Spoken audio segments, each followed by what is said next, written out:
believe in keeping it simple, and things will happen.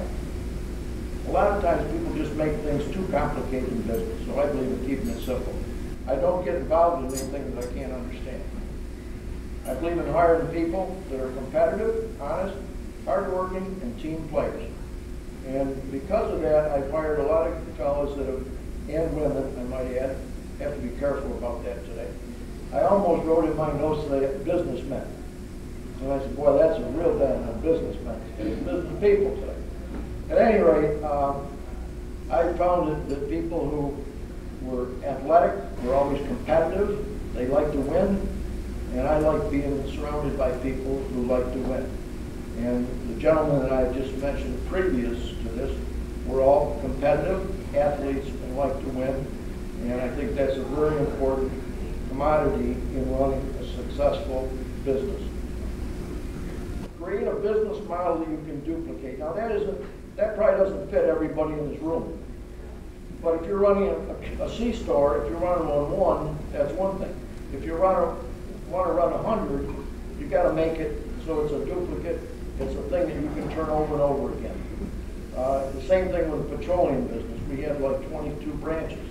They have to be to the point that they all look like each other, they look like each other, and they work like each other, and the software is the same so that you keep it simple. Build a brand. And the companies that I started, TA, Truck Stop America, is still today out there, TA on the interstates. American Rock Salt, which I would say I'm part of the brand, but I can't take full credit for that. West New York State Energy. Sugar Creek Stores, before it was sold, was a brand that we were quite proud of in the marketplace. And hopefully Valley Fuels will be a brand we're going to be proud of in the future. We spent quite a bit of time even getting down to the color of the trucks, which a lot of people didn't quite understand that, but I wanted orange trucks. They're, why do you want orange trucks? Well, the bottom line is that they aren't the prettiest trucks on the road, but I've had at least a dozen people who are saying, you know, I'm seeing these orange trucks out there now. And in marketing, it's not necessarily what's the prettiest, it's what people remember. In the truck stop days, John Holland will remember this, I wanted our signs to have a different color on, so I wanted this, I believe it was taupe color. Everybody laughed at me, and they kidded me and everything about the taupe, but we wound up with a sign out on the interstates that was different in color from everybody else's. To this day, John still picks on me a little bit about it, but people remembered it, and that's all part of marketing and branding is something that people run, and you've got to have a good image that follows with it. If you don't have a good image, that's all part of branding, and those of you who are in software, and today, the business that you're most all in this room are representing or putting money into, or you're more of a technology type business. And my companies were more of a hands-on, everyday, mainly in some type of retailing, which is different than my businesses of the old days. But candidly, the businesses of the old days aren't too many of them left. The future is type of technology businesses, innovation in a whole different world. And a lot of you in this room are experiencing that or supporting companies that are doing. Controlling the cost and good accounting, you just can't replace that. You've got to have good accounting. You've got to have good control of your product. As I've always told everybody, pay all your bills. If there's any money left over, then you can spend it for something else. But don't spend anything until you've paid all your bills. Now that's very simple accounting. You don't need an accountant to help you with that one. If you can pay your bills at the end of the month, there's a little money left over, you do something with it. But that's very important, and I always, in the early days of the truck stop business, when you would open a truck stop, the first day, let's say the cashier took in $1,000 and you had 20-day credit terms with all of the food purveyors. At the end of 10 days, you had $10,000 in there. A lot of people would say, geez, 10,000 bucks, I better go buy a new car or something. They would all forget that at the 15th day, they had to go out and pay the bills. So discipline is very important in business, and particularly important when it comes to how you spend your money. My salary when I sold Truck Stops of America to Ryder Systems, I was making $200 a week. I had many, many employees that made more money than I did. My first paycheck at Ryder for 2 weeks was $1,300 net. I still have a copy of that check today because the most money I had ever made almost in a month and a half, let alone in 2 weeks. Starting a business today compared to 30 years ago. Back then, sales were mainly cash and direct charges. Then today, very little cash and a lot of credit cards. At first, you know, we thought credit cards were maybe a bad thing. But the good thing is, you swipe that credit card, and at the end of the day, it's in your bank account. In the old days, we would charge it to a trucking company, and it might be 45 to 50 days before we got our money. So the credit cards have definitely speeded up the transaction time. You don't have to be the credit manager, so on and so forth. So there's some advantages in there. This turns the sales quicker into cash, and in the old days, receivables were hard to control, and the slow cash flowed down dramatically. Taxes. Back in the old days, sales tax, believe it or not, we paid every 45 days. So we have the cash flow from sales tax. Today, in most cases, they're taking sales tax in 15 days. So they're almost, in a lot of cases, getting the sales tax money before you get it from your customer. And this doesn't apply to a lot of you in the room, but in the old days, when fuel taxes, we would buy the fuel with no taxes on it. We would go and collect the money for the taxes, we put it in our bank account, and we would pay the government 45 days later from the first of every month. So we had to use that money for like 45 days. Today, when you pick it up at a terminal, it's already in the cost of the fuel. So business people have lost that total cash flow, and the government is taking that over. And the other thing is government regulations. Today, back in the old days when we went in business, you could almost walk down and put your sign on a building and start business the next day. Today, like when we were starting up Valley Fuel, it's a real education in what it takes to start a business today. Getting all of the right permitting, the taxes, and all the different things you have to do, make it hard. So starting a business today, when it comes to just complying with all the government regulations, is a tough, tough deal. It is not like the old days. So in conclusion, it definitely is a lot harder to start a business today than it was back 35 years ago. Employee cost. Today, I don't know if anybody's figured this out lately, but with the new hospitalization rules and everything, you wind up paying almost $8 an hour for an employee as your contributions between Social Security and all the different things. If there's a minimum wage employee, you're almost paying as much into contributions as you're paying in wages to him. Back in the old days, it might have been 50 cents an hour that you were contributing. So it's another place that, they talk about raising the minimum wage and everything, which maybe is a good thing, but on the other hand, it really isn't going to help the people in America that need help today, which is our middle class. But if you think about it, that the average employer today is paying the government almost $8 an hour in contributions for employees that they have working for them before you pay the employee. In conclusion, much harder to start a new business today. No room for mistakes on startups.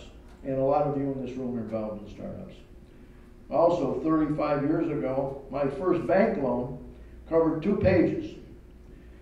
Today, if I'm lucky, it's 25 pages, and much of it has to do with lawyers with all of their ifs, ands, and buts in there. And so you got to have a lawyer to figure out what all these ifs, ands, or buts are, because you can't do it on your own anymore.